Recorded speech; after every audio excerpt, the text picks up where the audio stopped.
Hola, hola, mi nombre es Bella y bienvenidos a este rincón digital. Hoy les traigo el primer video de nuestro club de lectura Utopía. Como les había platicado anteriormente, este club surgió con la intención de, para mí misma, no perder el hábito de la lectura y a la vez aprovechar para inculcarlo en mi comunidad. Ahora con este canal digital surge la oportunidad de poder compartirlo con más personas, así que si quieres integrarte, bienvenido. Como también les platiqué anteriormente, uno de los primeros títulos que leímos dentro del club de lectura fue Frankenstein. Yo aquí tengo una edición de Editorial Austral que, si no me equivoco, llegó a México en 2016. En el caso de esta edición, se basa en los primeros manuscritos que creó Mary para poder publicar por primera vez su libro. Pero incluso desde esa primera publicación de 1818 cambiaron la esencia original del libro. ¿A qué me refiero con esto? Que al volverse un mito universal, cada adaptación, desde libros, obras de teatro, películas, series y demás obras de arte que han creado basándose o reinterpretando esta obra original, se han tomado tantas libertades que de la obra original no queda nada. Va desde el error que muchos tienen, que al escuchar Frankenstein la primera evocación, porque en algunas obras así ha sido, se le ha llamado Frankenstein al monstruo, cuando en realidad Mary, a quien bautizó como Frankenstein, fue al Dr. Victor, al que creó el monstruo, hasta incluso la esencia total del libro. Podemos encontrar obras que dicen basarse en el libro y que nada tienen que ver con o con la crítica social que hacía Mary, porque sí, aún y que lo veamos como una historia de terror, que fue lo que Mary quiso crear, al final de cuentas ese terror parte desde una crítica social muy grande, que es esa necesidad del ser humano o más que necesidad, de esa, que para ella lo transmite como ese horror de que el ser humano quiera simular a Dios al ser un creador. Incluso partiendo de la primera edición publicada en 1818, se pierde la esencia original que Mary quiso dar. ¿Por qué? Porque incluso desde esa primera vez que publicaron el libro, Mary vio un borrador que constaba de 33 capítulos dividido en 2 volúmenes. Pero como en esa época la costumbre era que los libros se dividieran en 3 volúmenes, el editor se tomó la libertad de mutilar el libro a su antojo para poderlo adaptar a el estándar de la época. Fue hasta la edición de 1831 donde realmente Mary puede hacer esa aclaración, incluso tomar su nombre, reclamar la obra como suya, porque inicialmente fue su esposo Percy Shelley, que ya era un poeta conocido en esa época, quien se acercó a las editoriales para buscar la publicación del libro, sin mencionar que era de Mary, porque pues en esa época igual no era bien visto o no se daba tanto la oportunidad a mujeres de escribir, que es algo común que vemos también incluso, por ejemplo, con Jane Austen, con las hermanas Brontë, donde tienen que utilizar otros nombres, o incluso las que sí logran publicar desde el inicio con su propio nombre sus obras, les es muy complicado el camino. Entonces Percy lo que hizo fue llegar a las editoriales diciendo que era un libro de un amigo, y ya fue hasta 1831 donde Mary logra salir a decir, oye, no, pues es mi libro, y esta versión que publicaron, que ya todo el mundo conoce y que fue un éxito, no es realmente, no tiene toda la esencia de mi escrito original. Incluso a ella sí le hace ya unas adaptaciones en esa versión de 1831. De hecho, en esta edición nos recomiendan la edición de Espasa Clásicos de 2009, por la cantidad de notas adicionales que trae, y que esa versión se basa justo en la publicación de 1831. Entonces, si nos interesa pues por ahí conocer otras versiones, otras perspectivas, o qué fue lo que Mary consideró que podía cambiar o mejorar de una versión a otra, podemos ver esa otra versión del libro. ¿Esto por qué lo comento? Porque muchas veces leemos una u otra edición de algún título sin fijarnos realmente de dónde viene esa traducción, esa edición, si hicieron o no cambios a la idea original del autor, y cambia totalmente la perspectiva. Así que es como cuando vemos la película antes de haber leído el libro, y cuando vemos el libro nos encontramos con otra historia totalmente distinta. Incluso, por ejemplo, me ha tocado ver ya a la hora de estar leyendo historias de libros por ejemplo, de La Naranja Mecánica, como su autor odiaba la película porque la película hasta cierto punto ensalza lo que él por el contrario quería criticar. Entonces, sí es muy importante y les dejo esa notita ahí para quien guste tomarla, de fijarnos en esa parte a la hora de elegir una edición. Esta, como les digo, se basa en los borradores originales de Mary. Sí cambia totalmente si ya vieron la película de Guillermo del Toro. A mí me encantan las películas de él, pero y vuelvo a lo mismo, igual que cada una de las obras que reinterpretan la obra original, van cambiando cosas del libro. Antes de comenzar con la reseña sobre este libro, me gustaría platicarles un poquito sobre la historia de Mary. Retomando ahorita lo que ya mencionábamos sobre la dificultad de las mujeres para ser publicadas, Mary lo publica muy joven y algo que a mí me sigue sorprendiendo es que en esta edición el traductor, incluso en la introducción, vuelve a mencionar, cierra con una frase: la sola idea de que semejante estructura mítica cupiera en la mente de una joven de 17 años casi resulta tan estremecedora como la visión de la espantosa criatura a la que dio vida literaria. Es decir, al menos desde mi interpretación de lo que él trata de decir ahí, al día de hoy se sigue cuestionando el cómo alguien tan joven y siendo mujer haya creado este tipo de obra. Es decir, a pesar de que son más de 200 años de que se creó este libro y las dificultades que ella pasó en su momento, al día de hoy se sigue cuestionando, sea por su edad o por su género, que haya podido crear ella esta obra. De hecho, en su edición de 1831, este libro también trae la introducción que ella hizo para esa versión de 1831. Incluso ella menciona que tiene la necesidad de hacer esa introducción justo porque le cuestionaban que no dudaban que ella fuera la autora de esa obra.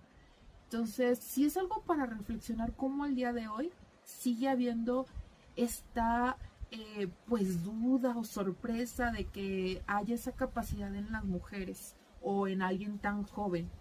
Y esto a pesar de que en esa época ella vivió muy acelerada para su edad.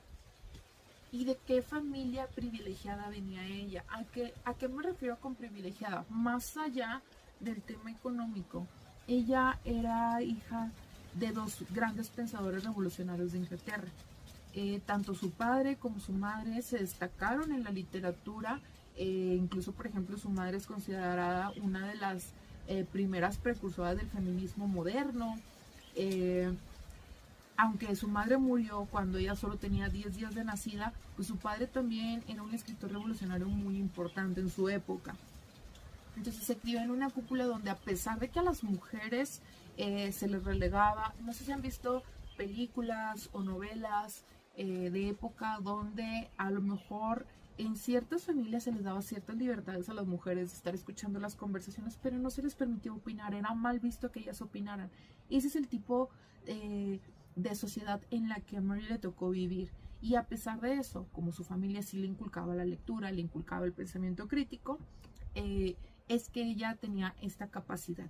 Incluso me atrevería a decir que el apoyo de Percy Shelley, su pareja de ese entonces, digo pareja, no esposo, porque paréntesis, chismecito literario, Mary se juntó con Percy muy chiquita. Ellos se conocieron cuando ella tenía apenas 16, 17 años, pero él era un hombre casado, tenía ya una hija de 2 años, su esposa estaba embarazada y recién se conocieron, se fugaron. Dentro de ese viaje, al año aproximadamente, Mary se embaraza, pierde a su primer hijo. Bueno, no lo pierde, sí nace, pero nace prematuro, muere muy rápido su primer bebé. Ellos se conocen en 1814 y para 1816, que es el llamado Año sin Verano, es que justo con el pretexto de este fenómeno climatológico que hubo, donde a causa de un volcán no hubo verano, el clima era muy frío y húmedo, se fueron a refugiar a Ginebra, a la villa de Lord Byron, que él era el amante de la prima de Mary Shelley. Es en esta casa donde, al estar encerrados sin mucho que hacer, uno de ellos propone que hagan competencias de quién redacta el cuento de terror más terrorífico. De ahí es donde Mary, tras escuchar, vuelve lo mismo al contexto de estas pláticas donde son los hombres los que están hablando. Estaba el médico de Lord Byron, estaba Percy Shelley platicando sobre la posibilidad. Para ese momento hay que ponernos en contexto. La ciencia pues ya había descubierto lo que eran los circuitos eléctricos, el famoso experimento que hacemos en la escuela de la ranita, que le dan toques y genera un reflejo del músculo. Justamente por esos avances tecnológicos o de descubrimientos de la ciencia que había, es que empiezan ellos a platicar sobre la posibilidad de que esto llegara a avanzar a poder crear vida de la nada. Entonces, tras escuchar esta plática, es que Mary tiene la idea de Frankenstein. Ella cuenta que en su sueño de esa noche no pudo ni dormir porque ella tuvo esa visión de ese monstruo donde su creador, cuando ve lo que ha construido, espera que esa, le llaman el traductor, esa chispa de vida que había infundido en esa criatura, quede apagada, y sin embargo al despertarse el siguiente, pues esta criatura está ahí observándolo. Entonces de ahí surge la idea de Frankenstein. Tras ver el cuento breve que había escrito su esposo, es el que la anima a pues escribir, alargar esta obra que sea más elaborada, y así lo hace Mary, y es hasta 1818 que tenemos este borrador en el que se basa esta obra. Y bueno, ahora vamos al libro. No les voy a spoilear si no lo han leído. Simplemente sí les voy a recomendar que lean un poquito primero sobre el contexto de esa época. Así como ahorita estamos con la guerra tecnológica, de ver quién logra que sea habitable un planeta fuera de la Tierra. En su momento fue la guerra en cuanto a ver la carrera aeroespacial, de ver quién llegaba primero a la Luna. En su momento, la carrera tecnológica que había en ese entonces era quién lograba conquistar el Ártico. Es por esto que este libro, Mary lo comienza en ese contexto de la época, lo comienza con unas cartas y lo sitúa justamente donde un capitán de un barco toma esta misión de llegar al Ártico. Entonces, partiendo de ahí, es donde se desarrolla toda la obra. Si vieron la película de Guillermo del Toro o cualquier otra de las adaptaciones, sí les recomiendo mucho leer como quiera el libro, porque sí cambia demasiado.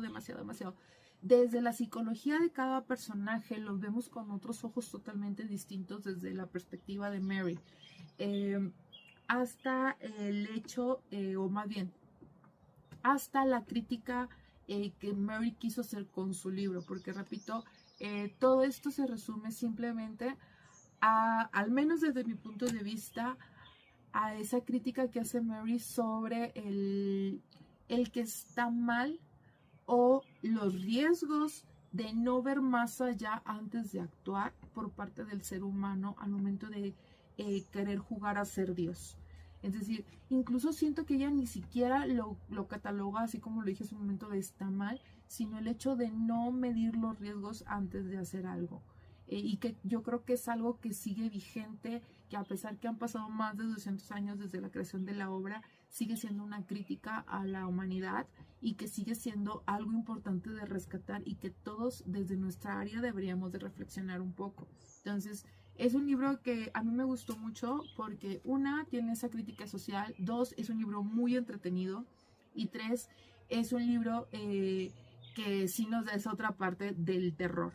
Entonces, pues súper recomendado. Como les digo, esta versión yo la recomiendo mucho porque es la que se basa en el borrador original. Aquí nos recomiendan la edición de Espasa Clásicos de 2009 para tener ese acercamiento a la versión que hizo Mary de 1831, aunque la introducción de esa edición la tenemos en esta versión. Y pues bueno, déjenme aquí en los comentarios a ustedes qué les pareció, si entendieron el mismo mensaje o tuvieron la misma perspectiva de lo que Mary quiso transmitir o lo que le llevó a crear este libro, esa misma crítica. o qué es lo que vieron ustedes, qué opinan, qué parte es la que les pareció más entretenida, más interesante, si en algún momento este título se les llegó a ser tedioso, si le dieron la oportunidad, en qué momento fue donde ya los ganchó. Déjenme aquí en los comentarios.